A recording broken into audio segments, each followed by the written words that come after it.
الحمد لله نحمده ونستعينه ونستغفره ونؤمن به ونتوكل عليه ونعوذ بالله من شرور أنفسنا ومن سيئات أعمالنا من يهده الله فلا مضل له ومن يضلله فلا هادي له ونشهد أن لا إله إلا الله وحده لا شريك له ونشهد أن سيدنا ونبينا ومولانا محمدا عبده ورسوله صلى الله تعالى عليه وعلى آله وأصحابه وأزواجه وبارك وسلم تسليما كثيرا كثيرا أما بعد فأعوذ بالله من الشيطان الرجيم بسم الله الرحمن الرحيم ربكم أعلم بما في نفوسكم إن تكونوا صالحين فإنه كان للأوابين غفورا صدق الله العظيم اللهم صل على سيدنا محمد وعلى آل سيدنا محمد وبارك وسلم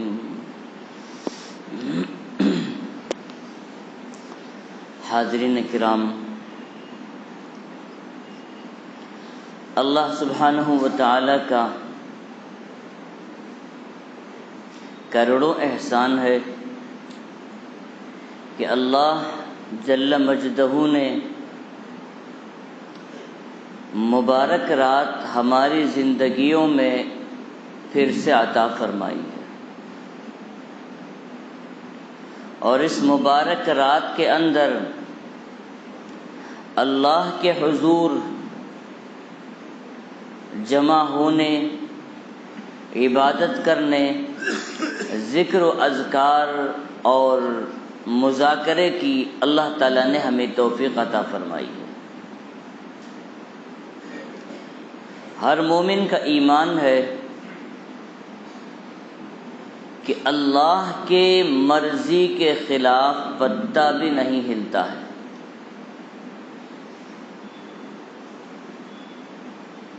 تو پھر کیا خیال ہے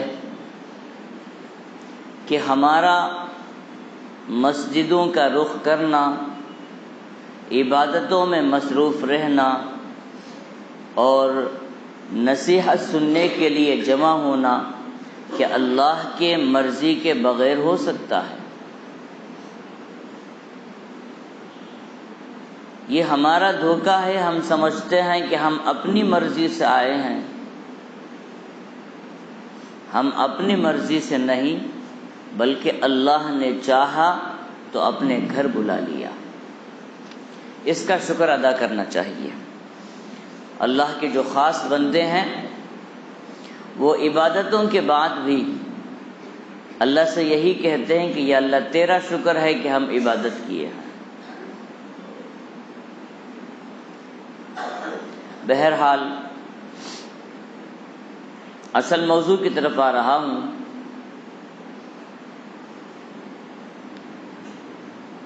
دنیا کے اندر کچھ وقت ہیں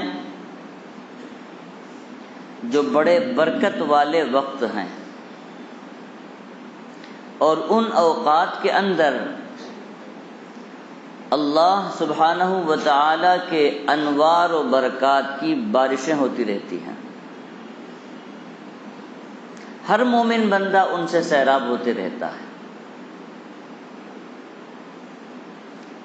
اور کچھ جگہیں ہیں خاص کر ان جگہوں کے اندر اللہ سبحانہ و تعالی کی نظر کرم اور عنایتیں ہوتی ہیں وہ برکت والی جگہ ہوتی ہیں، اور خاص کچھ بندے ہوتے ہیں جن کے ساتھ اللہ سبحانہ و تعالی کا معاملہ ہی کچھ اور ہوتا ہے۔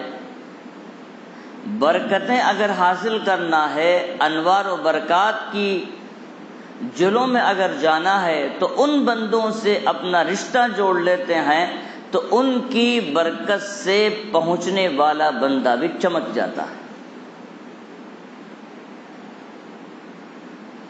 انبیاء علیہ السلام کی جماعت ہے،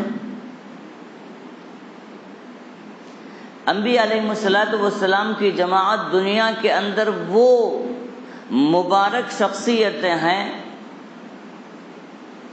وہ اللہ کے محبوب بندے ہیں کہ جو بھی ایمان کی حالت میں ایک نظر نبی کو آنکھ بھر کے دیکھ لیتا ہے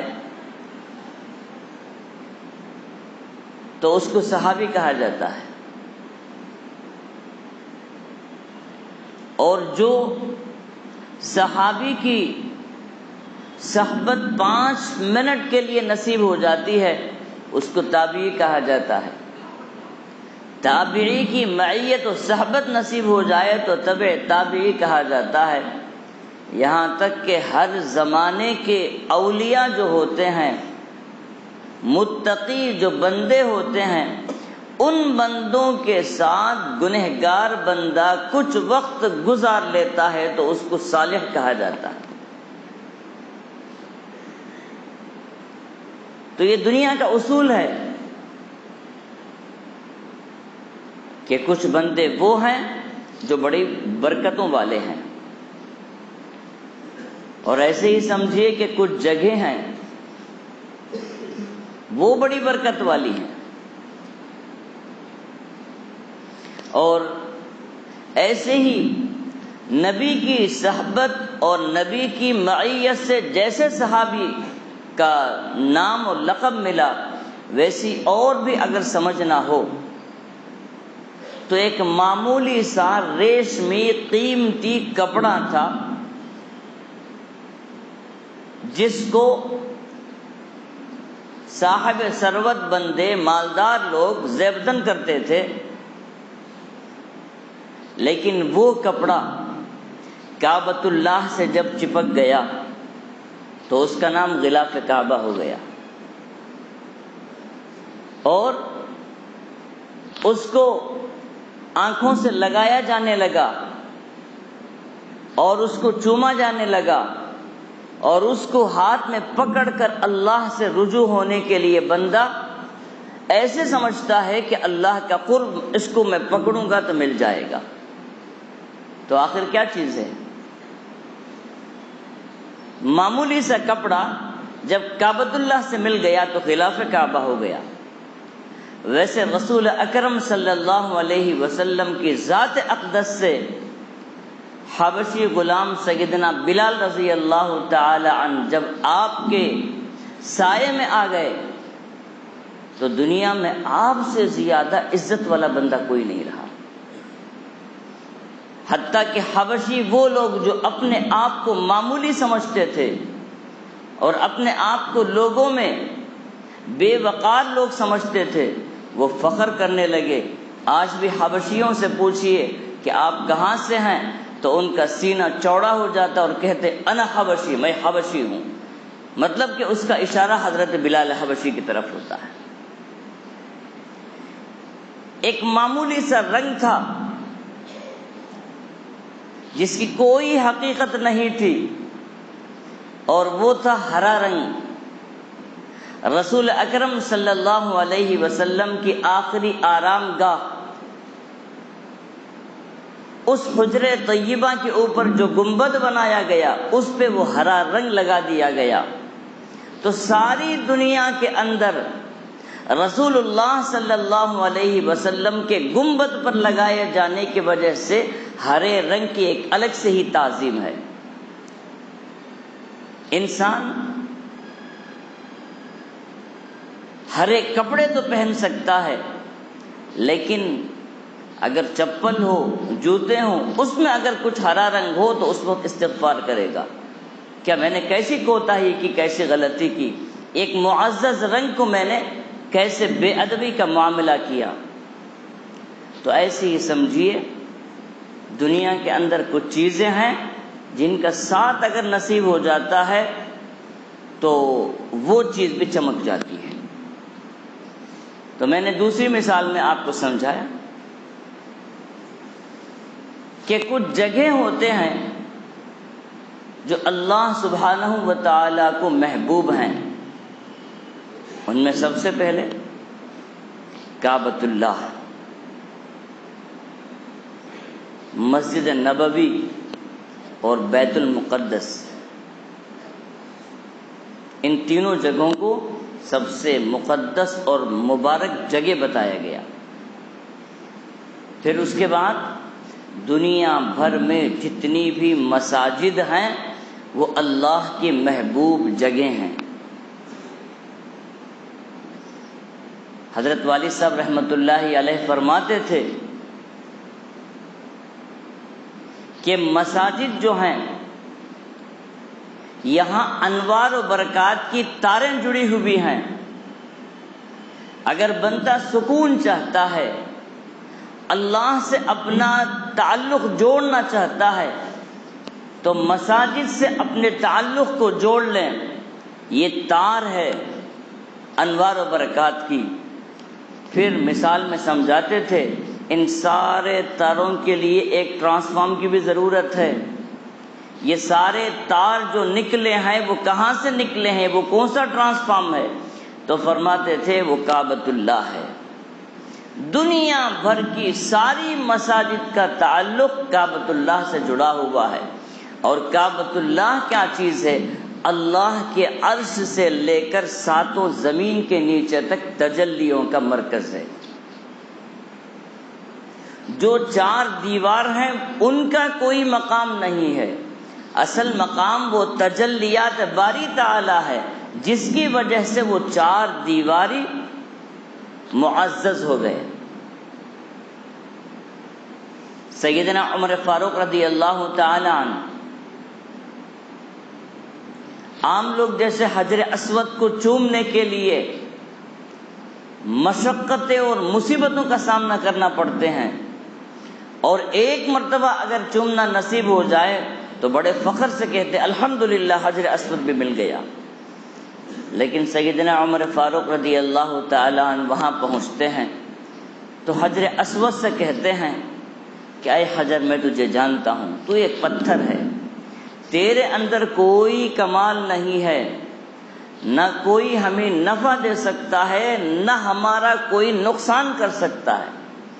میں تجھے چومتا اس وجہ سے ہوں کہ سرکار دو عالم صلی اللہ علیہ وسلم کے لب مبارک تجھ سے لگے ہیں، آپ کو میں نے چومتا دیکھا تھا اس وجہ سے میں چومتا ہوں، ورنہ تیرے اندر کوئی چیز نہیں ہے جو نفع اور نقصان والی چیز ہو۔ تو اللہ کی بعض جگہیں ہیں جو مقدس ہیں، اور تیسرے نمبر پر کچھ وقت ہیں جو اللہ کو بہت پسند ہیں۔ ان اوقات کے اندر بندہ جب عبادتوں میں مصروف ہو جاتا ہے، اللہ کی نظر میں گنہگار بندہ صحیح لیکن وہ معزز بن جاتا ہے۔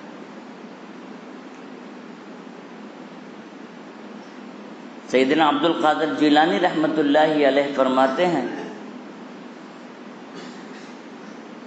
کہ 4 راتیں ایسی ہیں جو اللہ سبحانہ و تعالی اپنی رحمتوں کی بارشیں فرماتے ہیں۔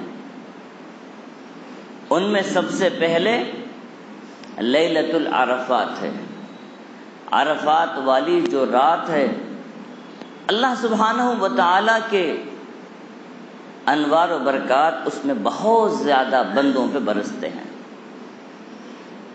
اور دوسرے نمبر پر لیلۃ الجائزہ ہے۔ بندہ 30 دن روزے رکھنے کے بعد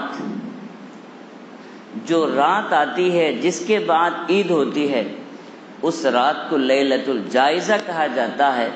اس رات میں بھی جو بندے استغفار کرتے ہیں، اللہ کے حضور کھڑے ہو جاتے ہیں، اللہ انہیں نواز دیتے ہیں۔ اور تیسرے نمبر پر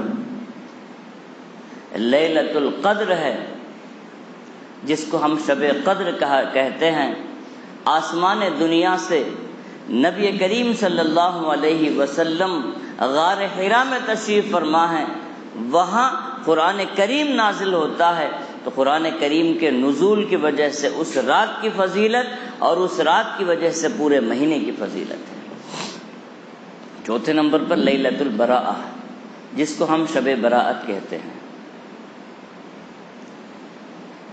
اکثر ہم کہتے ہیں شب برات، اصل میں براءت ہے، براءت من اللہ قرآن کریم کے اندر ہے۔ اور براءت کسے کہتے ہیں؟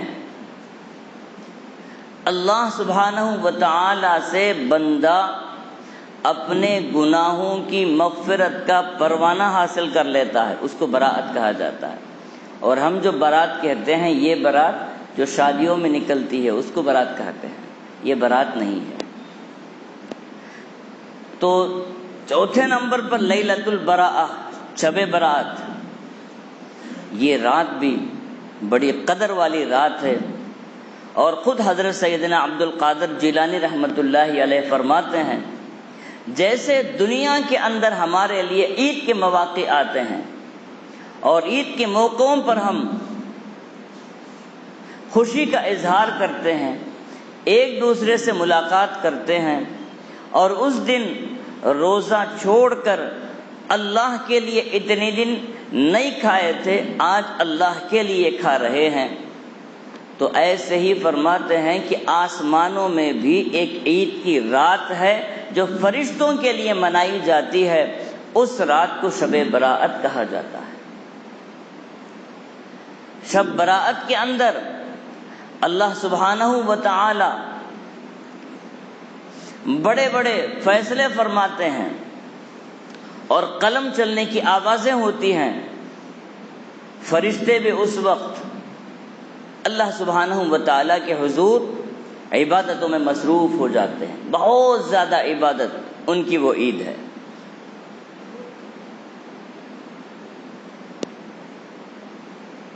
امام ربانی مجدد الفسانی رحمۃ اللہ علیہ فرماتے ہیں کہ اللہ سبحانہ و تعالی نے ہدایت کے لیے 4 کتابیں نازل فرمائیں۔ ہم جانتے ہیں زبور، تورات، انجیل، کلام اللہ، یہ 4 کتابیں تو پیغمبروں پر نازل ہوئی، لیکن اس کے ساتھ ساتھ انبیاء علیہم السلام پر 4000 صحیفے بھی الگ الگ نازل ہوئے ہیں۔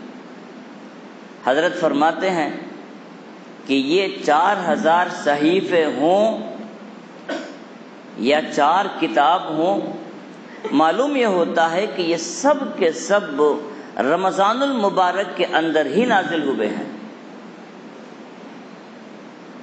اللہ تعالیٰ نے جب بھی کسی کتاب یا صحیفے کو نازل کرنا چاہا، رمضان المبارک کے اندر نازل فرمایا، اور اس کے فیصلے شب براءت کے اندر ہوتے رہے۔ یہ حضرت کا علم ہے۔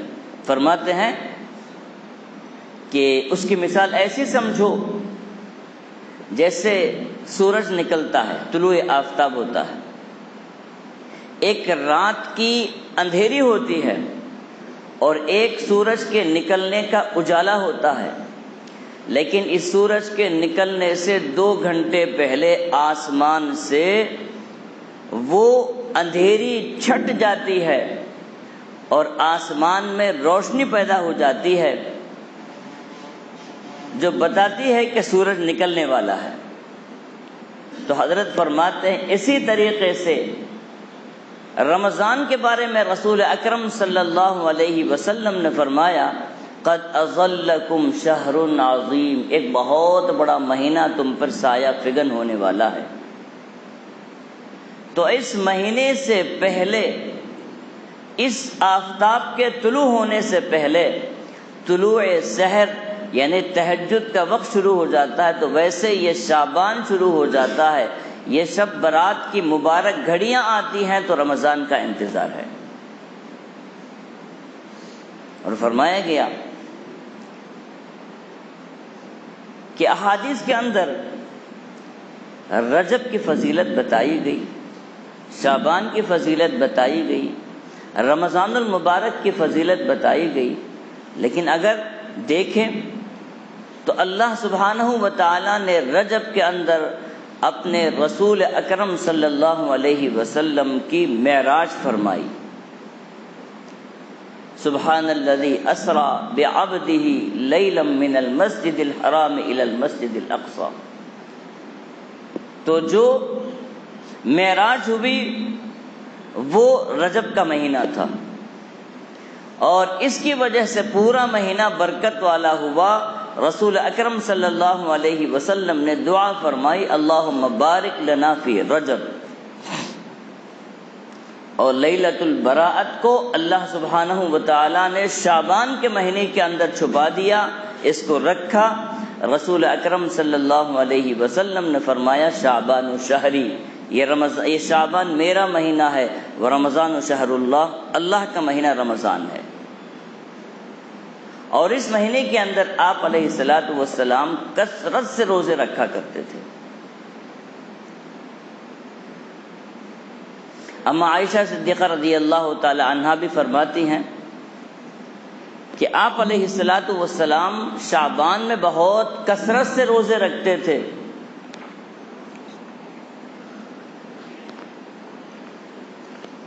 تو عورتوں کی مجبوری جو ہوتی ہے، جو روزے چھوٹ جاتے ہیں رمضان کے، اما عائشہ صدیقہ رضی اللہ تعالی عنہا فرماتی ہیں میں بھی آپ علیہ الصلاۃ والسلام کے ساتھ مل کر ان روزوں کی قضا کر لیتی تھی، کثرت سے روزے ہوتے تھے۔ لہذا اس مبارک رات کے اندر بندہ کیا عمل کرے، یہ بھی تو ہونا چاہیے نا۔ جب اللہ کی رحمت ہماری طرف متوجہ ہو، ایک فقیر جب کسی سے بھیک مانگنے کے لیے جاتا ہے تو ساتھ میں کٹورا لے کے جاتا ہے، جس کو دریوزہ کہتے ہیں۔ ہم اللہ کے دربار میں جب مانگنے کے لیے جاتے ہیں تو ہمارے پاس بھی تو ایک کٹورا چاہیے نا، دریوزہ چاہیے نا۔ تو کون سا دریوزہ ہے؟ تو وہ دعاؤں کا دریوزہ ہے۔ بندہ جتنا ہو سکے دعائیں مانگتے رہے، اور دعا تقدیر بدلتی ہے، دعا مصیبتوں کو ٹال دیتی ہے۔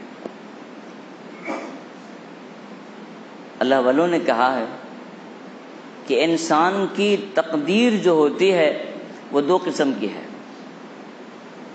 ایک کو کہا جاتا ہے تقدیر معلق، اور ایک کو کہا جاتا ہے تقدیر مبرم۔ یہ اکثر لوگوں کا سوال ہوتا ہے کہ جب میرے تقدیر میں گنہگار ہی لکھا ہوا ہے تو پھر میں عبادت کر کے کیا فائدہ ہے؟ تو اس پریشانی کا حل کیسے ہے؟ فرمایا گیا کہ تقدیر دو قسم کی ہے، ایک معلق ہے، ایک مبرم ہے۔ مبرم کہتے ہیں اٹل فیصلے کو، اس میں کسی قسم کا رد و بدل نہیں ہو سکتا ہے۔ لیکن فرمایا گیا تقدیر کے اندر بہت کم فیصلے وہ ہیں جو مبرم ہیں، جو نہیں بدلنے والے ہیں۔ اور معلق بندہ جیسے جیسے عبادتیں کرتے رہتا ہے اس کے تقدیر کے فیصلے بھی بدلتے جاتے ہیں۔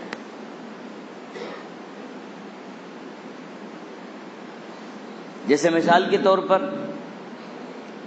ایک بندے کے نصیب میں 30-35 سال عمر ہی لکھی ہوئی تھی،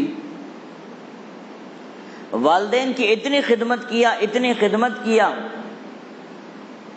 کہ والدین خوش ہو کر اس کی لمبی عمر کے لیے دعا دے دیے،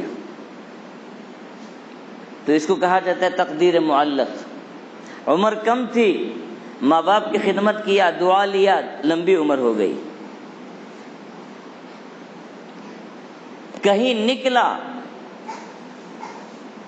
سامنے کوئی حادثہ ہونے والا مقدر تھا، کوئی بڑی مصیبت آنے والی تھی، لیکن چلتے چلتے اس نے دعاؤں سے کام لیا۔ بسم اللہ مجرہا و مرساہا ان ربی لغفور الرحیم، دعائیں پڑھتے ہوئے چلا گیا۔ تو دعاؤں سے مصیبتیں دور ہو جاتی ہیں۔ سیدنا ابن عباس رضی اللہ تعالی عنہما فرماتے ہیں کہ جو بندہ بسم اللہ مجرہا و مرساہا ان ربی لغفور الرحیم وما قدر اللہ حق قدرہ والارض جمیعا قبضتہ یوم القیامہ، یہ پوری آیت پڑھ کر سفر شروع کرے گا، اگر اسے سفر میں کوئی مصیبت آ جائے تو روز محشر مجھ سے پوچھ لینا، یعنی میں ذمہ دار ہوں۔ اتنے یقین کے ساتھ کہ یہ دعا پڑھے گا تو بڑی سے بڑی آفت سے نجات مل جائے گی۔ یہ ایمان تھا صحابہ کرام رضوان اللہ علیہم اجمعین کا دعاؤں کے ساتھ۔ سیدنا عمر فاروق رضی اللہ تعالی عنہ ہر ہمیشہ کیا دعا فرماتے تھے؟ حضرت سیدنا عمر فاروق رضی اللہ تعالی عنہ وہ اونچی ہستی ہیں کہ جب عمرے کے لیے جا رہے ہیں، رسول اکرم صلی اللہ علیہ وسلم سیدنا عمر فاروق سے فرماتے ہیں یا عمر لا تنسونی من دعائکم، اے عمر عمرے کو جا رہے ہو، دعاؤں میں بھولنا نہیں، ہمارے لیے دعا کرنا۔ جس کو نبی علیہ الصلوۃ والسلام دعا کے لیے فرما رہے ہیں وہ اللہ کے نظر میں کتنی محبوب شخصیت ہوگی، ان کا کیا مقام و مرتبہ ہوگا، لیکن سیدنا عمر فاروق رضی اللہ تعالیٰ عنہ دعا فرماتے تھے یا اللہ اگر میں نیک بخت بندہ ہوں، نام اعمال میں اور میری مقدر میں اگر مجھے نیک لکھا گیا ہے تو یا اللہ مجھے مرتے دم تک نیک ہی رکھیے، میری نیکی ضائع نہ ہو، میرے فیصلے نہ بدلے، جیسے ہوں ویسے میں رہوں، اور اگر تقدیر میں بدبخت لکھا گیا ہوں تو پھر یا اللہ تیرے دربار التجا ہے کہ میرے نام کو بدبختوں سے نکال کر نیک بختوں میں شامل کر دیجئے، اللہ کے محبوب بندوں میں شامل فرما لیجئے۔ اس طریقے سے ہمیشہ دعائیں مانگتے تھے، اور رسول اکرم صلی اللہ علیہ وسلم ہر کام کے لیے دعا فرماتے تھے۔ مسجد میں داخل ہو رہے ہیں، کہاں آ رہے ہیں؟ برکت والی جگہ میں داخل ہو رہے ہیں، لیکن دعا ہے اللہم افتح لی ابواب رحمتک، دعا سکھائی جا رہی ہے کہ یہاں بھی نیک جگہ بھی آ رہے ہیں تو مانگتے مانگتے آؤ، مانگنے سے کوئی چیز ملتی ہے نا، غافل بن کر مت آؤ۔ سفیان ثوری رحمۃ اللہ علیہ تابعین میں سے ہیں، اللہ کے بڑے نیک بندے تھے، آپ کے احوال میں لکھا ہوا ہے کہ ایک مرتبہ مسجد میں داخل ہوئے تو لا علمی میں یا جلدی میں مسجد میں بائیں پیر سے داخل ہو گئے، فوراً دل میں بات آئی یہ کیا طریقہ ہے، بیلوں کی طرح مسجد میں داخل ہو رہا ہوں۔ بغیر سوچے سمجھے جیسے چاہے داخل ہونے والے تو جانور ہوتے ہیں، اللہ تعالیٰ نے تو ہمیں انسان بنایا ہے اور ہمارے سامنے رسول اکرم صلی اللہ علیہ وسلم کا اسوہ ہے، مسجد میں داخل ہونے کا طریقہ سکھایا گیا، میں کیسے داخل ہوا ہوں؟ یہ تو بیلوں کی طرح داخل ہوا ہوں۔ تو اتنی یہ بات ستانے لگی کہ اس کے بعد حضرت نے فرمایا کہ میرا نام سفیان ثوری ہے، ثور کہتے ہیں بیل کو، ایک گناہ کی وجہ سے کہ وہ گناہ مجھے ہمیشہ یاد آتے رہے، پھر کبھی دوسری مرتبہ ویسی غلطی نہ ہو، اپنے نام کے ساتھ ثوری جوڑ لیا، سفیان ثوری۔ آج بھی دنیا بڑے بڑے محدثین میں دو سفیان ہیں، ایک کو سفیان ثوری کہا جاتا ہے اور ایک کو سفیان ابن عیینہ کہا جاتا ہے، لیکن اللہ والوں کا یہ حال تھا کہ ہر وقت دعائیں کرتے تھے۔ حق سبحانہ و تعالی اللہ والے کہتے ہیں کہ تین چیزوں کے اندر چھپائے رکھے ہیں۔ حق سبحانہ و تعالی کا یہ اصول ہے، سب سے پہلے اللہ کی رضا کو اگر چاہتے ہو، اللہ کی رضامندی حاصل کرنا ہے تو فرمایا گیا کہ اللہ کی رضامندی اس کی اطاعت و فرما برداری کے اندر چھپائی گئی ہے۔ بندہ جیسے جیسے عبادتیں کرتا ہے اللہ کی رضامندی حاصل کرتا ہے، اللہ سے قریب ہونے لگتا ہے، اور جیسے جیسے گناہ کرتا ہے اللہ سے دور ہونے لگتا ہے۔ تو ایسی مبارک راتوں میں اللہ کی رضا حاصل کرنا ہو تو اللہ کی اطاعت میں حاصل کرنا چاہیے۔ اور دوسری چیز فرمایا گیا، اللہ کی ناراضگی اللہ کی معصیت و نافرمانی میں چھپائی ہوئی ہے۔ نیک بندے سے نیک بندہ ہو، جب اللہ کی ناراضگی والے عمل کرنے لگتا ہے تو اللہ اس سے ناراض ہو جاتے ہیں، اس کی نافرمانی کی وجہ سے تھوڑی دیر کے اندر فیصلے بدل جاتے ہیں۔ تو اللہ کی نافرمانی کی وجہ سے اس کی ناراضگی آتی ہے۔ اور تیسری چیز فرمایا گیا، اللہ کے جو محبوب بندے ہیں، جو اولیاء ہیں، ان اولیاء کو اللہ نے سارے انسانوں کے اندر چھپا دیا ہے۔ اور ایک عام حکم ہوا، یا ایھا الذین آمنوا اتقوا اللہ وکونوا مع الصادقین، تقوی اختیار کرو اور پھر سچوں کے ساتھ اٹھنا بیٹھنا شروع کرو۔ اور ان کی کوئی خاص صفت نہیں بیان کی گئی، بلکہ فرمایا اذا رؤوا ذکر اللہ، بعضے بندے ہیں جب ان کو دیکھتے ہو تو اللہ یاد آ جاتا ہے، جب ان کو دیکھتے ہو نفس کہتا ہے، اپنا دل کہتا ہے کہ صحیح آدمی ہو سکتا ہے، اس آدمی کا دامن تھام لے تو ہدایت ہمیں مل سکتی ہے، اس کی دوستی ہمارے لیے فائدہ مند ہو سکتی ہے، خود ضمیر کہتا ہے۔ تو فرمایا اذا رؤوا ذکر اللہ، تو اللہ نے اس کو بھی اپنی ہر بڑی چیز کو اللہ نے چھپا دیا، جیسے شب قدر کو چھپا دیا رمضان کے اندر، ویسے ہی پوری دنیا کے اندر اپنے خاص بندوں کو عام انسانوں میں چھپا دیا کہ ان کو تلاش کر لو۔ اور آدمی جس کی صحبت ہمیشہ نیک لوگوں کے ساتھ ہوتی ہے، وہ اللہ والوں کو تلاش کر لیتا ہے، ان کا ساتھ انہیں مل جاتا ہے۔ بچپن سے جس کی تربیت صحیح نہیں ہے اور جس کو سچے لوگوں کے ساتھ اٹھنا بیٹھنا حاصل نہیں ہوا تھا، وہ غلط لوگوں کے چکر میں چلے جاتا ہے۔ لہذا ہدایت بھی مانگنا ہو تو دعاؤں کے ذریعے مانگنا ہے۔ انسان 5 وقت نماز پڑھتا ہے، اور 5 وقت نماز ہوتی ہے تو ایک ایک وقت میں کتنی رکعتیں پڑھتا ہے؟ ہر رکعت میں دعا کرتا ہے، اہدنا الصراط المستقیم صراط الذین انعمت علیہم غیر المغضوب علیہم ولا الضالین۔ اس کے اندر اللہ سے ہدایت کا طلبگار ہے، صحیح راستہ اللہ سے مانگتا ہے، اور صحیح راستے کے ساتھ ساتھ سچے لوگوں کی صحبت بھی مانگ رہا ہے۔ صراط الذین انعمت علیہم، ان لوگوں کا راستہ جن پر تیرے انعام اور نوازشات ہوئے ہیں، ان لوگوں کا راستہ چاہیے۔ اب نوازشات والوں کے راستے پانے کے لیے ان کے ساتھ رہنا ضروری ہے۔ تو آج اس دور میں ہم اپنے آپ کو اکیلے زندگی گزارنا چاہتے ہیں، یہ خیر والی زندگی نہیں ہے۔ اللہ والوں سے جڑ کر زندگی گزاریں، علماء سے جڑ کر اپنی زندگی گزاریں، اور خود بھی فکر کریں اور اپنی اولاد کی بھی فکر کریں کہ ان کا اٹھنا بیٹھنا کس کے ساتھ ہو رہا ہے، ان کے جو رشتہ دار، ان کے جو دوست ہیں، اقارب ہیں، وہ اچھے لوگ ہیں یا برے لوگ ہیں۔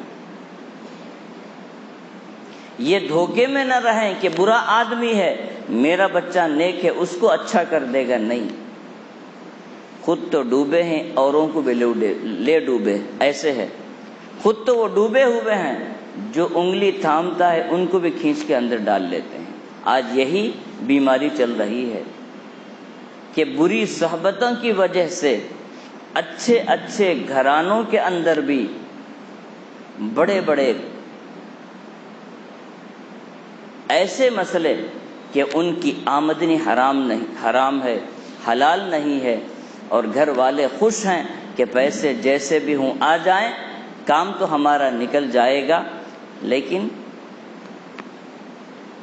یہ اولاد جس کی وجہ سے آج ہم خوش ہیں، کل روز محشر یہ بھی برباد ہوں گے، اور ہماری خاموشی ہمیں بھی برباد کرے گی۔ اس کی فکر ہونی چاہیے۔ رسول اکرم صلی اللہ علیہ وسلم نے فرمایا، الا کلکم راع وکلکم مسئول عن رعیتہ، کان کھول کے سن لو، تم میں کا ہر ایک آدمی نگران ہے، اور ہر نگران سے اس کے ماتحت کے متعلق سوال کیا جائے گا، اور مسجد کا امام یہ ذمہ دار ہے اپنے مصلیوں کی فکر کریں، ایسے ہی گھر کا بڑا ذمہ دار ہے اپنے گھر والوں کی فکر کریں، شوہر ذمہ دار ہے اپنی بیوی کی فکر کریں۔ تو رسول اکرم صلی اللہ علیہ وسلم نے راع کہا ہے، چرواہے کو کہا جاتا ہے، جیسے ریوڑ کی ساری بکریوں کا ایک آدمی ہوتا ہے فکر مند، آپ نے فرمایا پورے خاندان کا ایک آدمی کم سے کم فکر مند ہو تو ہی وہ خاندان بچ سکتا ہے۔ اگر فکر ختم ہو جائے گی تو پھر مصیبتوں کا سامنا کرنا پڑے گا۔ تو آج کی اس مبارک رات کے اندر بڑے بڑے فیصلے ہوتے ہیں، رزق کے فیصلے، روزی کے فیصلے، عمر کے فیصلے، مصیبتوں کے فیصلے، آفات کے فیصلے، جتنے بھی ہوں سارے فیصلے ہوتے ہیں۔ بندہ اس وقت اللہ کے حضور اگر عبادتوں میں مصروف رہے گا، اس کے لیے خیر کے فیصلے ہو جائیں گے۔ اگر اللہ کے حضور اللہ سے برکت مانگ رہا ہے، عمر درازی مانگ رہا ہے، سکون مانگ رہا ہے، عزت مانگ رہا ہے، اللہ سبحانہ و تعالی اس کے لیے وہی فیصلے فرمائیں گے جو مانگ رہا ہے۔ اور جو اس رات کے اندر بیہودہ چیزوں میں وقت گزارا، غفلت میں گنوایا، اور ایسے ویسے لوگوں کے ساتھ رات گزارنے کی کوشش کیا، تو پھر ایسی رات میں جو فیصلے ہوں گے وہ سال بھر کے لیے فیصلے ہوں گے۔ اللہ ہماری حفاظت فرمائے، اللہ تعالی ہمیں سننے سے بڑھ کر عمل کی توفیق سے مالا مال فرمائے۔ وآخر دعوانا ان الحمد للہ رب العالمین۔